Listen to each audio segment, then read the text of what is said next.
ప్రాణాపాయ పరిస్థితి వస్తే ఎవరినైనా ఒక అరెస్ట్ చేశారండి? మమ్మల్ని దాడి చేస్తే అరెస్ట్ చేయకపోతే చేయకపోయారు.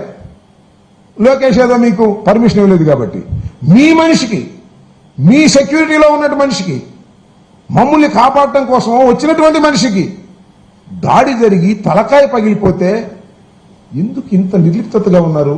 ఇది సమాజానికి మంచిదేనా? ఆ పోలీస్ కానిస్టేబుల్ని ఎవరైతే రాయి పెట్టుకుంటారు క్లియర్ కనిపిస్తా ఉంది. ఎన్నిసార్లు చూసారో మీరు టీవీలో చూడండి, సోషల్ మీడియాలో చూడండి. అతను నారా లోకేష్ పక్కన ఫోటో దిగాడు ఇంతకు ముందు. పోల్ చూసుకు సింపుల్, పెద్దగా ఏం అవసరంలా. అలాంటి వ్యక్తి మీద కూడా మీరు యాక్షన్ తీసుకోకపోతే ఇంకేముంటుంది? దిక్కేముంది సమాజంలో? నేను అడుగుతా ఉన్నా.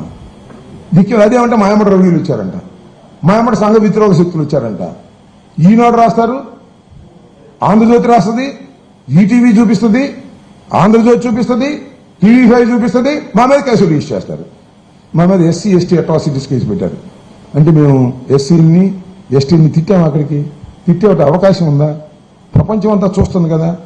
అంటే చిన్న కేసు పెడితే రిమాండ్ ఇవ్వరేమో, ఎస్సీ ఎస్టీ అట్రాసిటీస్ కేసు పెట్టి ఇంతకన్నా ఎక్కువ కేసు ఉంటే ఆ కేసు కూడా పెట్టి రిమాండ్కి పంపేద్దామని.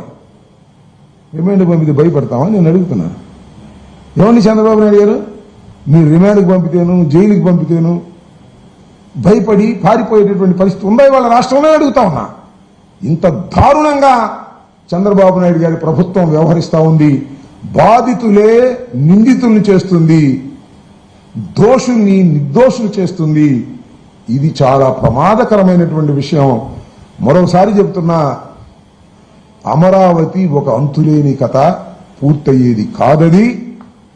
ఆ అమరావతిలో దోపిడీ జరుగుతూ ఉంది. మొన్నటిదాకా ఏటీఎం పోలవరం, ఇవాళ ట్రిపుల్ ఏటీఎం అమరావతి. డబ్బులు కొట్టేసుకోవటం.